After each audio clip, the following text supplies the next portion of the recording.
नमस्कार साथियों, शिक्षकों के स्थानांतरण के लिए आवेदन शीघ्र। शिक्षा पुरस्कार के लिए आवेदन 30 तक आप कर सकते हैं। सक्षमता पास शिक्षकों की री-काउंसलिंग दुर्गा पूजा के बाद। जीन्स टी शर्ट में नहीं आएंगे शिक्षक स्कूल। शिक्षकों के आश्रितों को मिलेगी नौकरी। शिक्षा पुरस्कार को आवेदन 30 तक। देश के प्रथम शिक्षा मंत्री अब्दुल कलाम आज़ाद की जयंती पर 11 नवंबर को दिए जाने वाले शिक्षा पुरस्कार के लिए शिक्षा विभाग ने आवेदन की मांग की है। इसके लिए 30 अक्टूबर तक का समय दिया गया है। इस पुरस्कार के साथ 2.5 लाख रुपये और प्रशस्ति राशि दिए जाते हैं।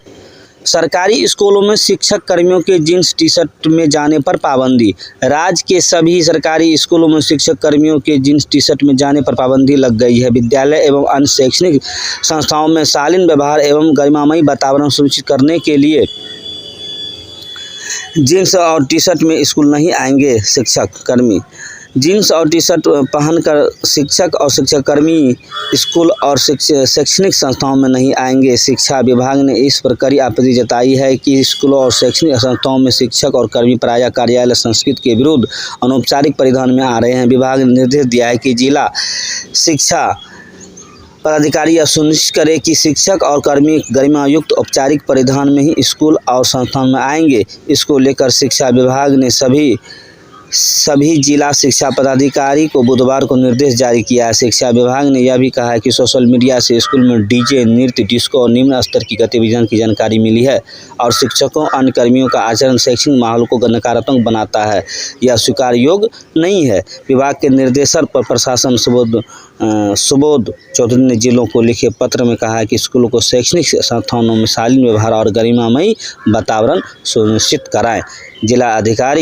जिला शिक्षा पदाधिकारी को दिया है निर्देश। नृत्य के डीजे के आयोजन और रील बनाने पर नाराजगी।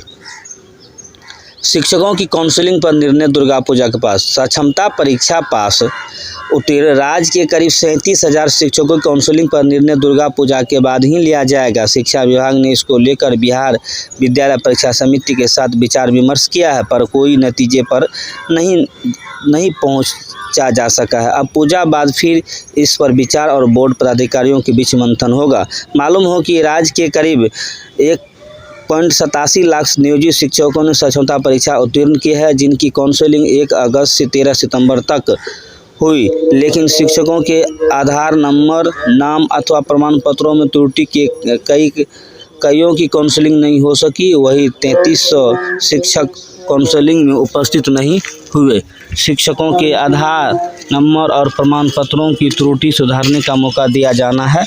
इस संबंध में विभाग ने बिहार बोर्ड को एक पत्र भी भेजा था, जिनका जवाब भी आया है कि सक्षमता परीक्षा उत्तीर्ण नियोजित शिक्षक की काउंसलिंग के बाद ही उनके स्थानांतरण पर विचार होगा। ऐसे में जिनकी काउंसलिंग अधूरी रह गई है, उन्हें फिर से मौका दिए जाने का इंतजार है। शिक्षकों के स्थानांतरण को आवेदन शीघ्र। शिक्षा मंत्री सुनील कुमार ने कहा कि शिक्षकों के स्थानांतरण और पदस्थापन संबंधी ऑनलाइन आवेदन की प्रक्रिया बहुत जल्द हो जाएगी। साथ ही दिसंबर तक नए स्कूलों में शिक्षकों को पदस्थापन कर दिया जाएगा। शिक्षा मंत्री बुधवार को पटना में पत्रकारों को बताया कि तबादले में गंभीर बीमारी से ग्रस्त और दिव्यांग शिक्षकों को प्राथमिकता देने का निर्णय लिया गया है। साथ ही महिला शिक्षकों का भी विशेष रूप से ख्याल रखा जाएगा। इसके लिए कुल 10 विकल्प दिए जाएंगे। उन्होंने कहा कि तमाम हितधारकों एवं जनप्रतिनिधियों से व्यापक विचार विमर्श के बाद स्थानांतरण और पदस्थापन नीति बनाई गई है। इसे अंतिम रूप देने में सभी महत्वपूर्ण पहलुओं को ध्यान में रखा गया है। राज्य सरकार गुणवत्तापूर्ण शिक्षा प्रदान करने के लिए प्रतिबद्ध है। इसके लिए तमाम उपाय किए जा रहे हैं। यह बात माननीय शिक्षा मंत्री सुनील कुमार की है। दिसंबर तक नए स्कूल में शिक्षकों का होगा पदस्थापन कर दिया जाएगा। गंभीर बीमारी से ग्रस्त और दिव्यांग शिक्षकों को प्राथमिकता देने पर निर्णय। धन्यवाद।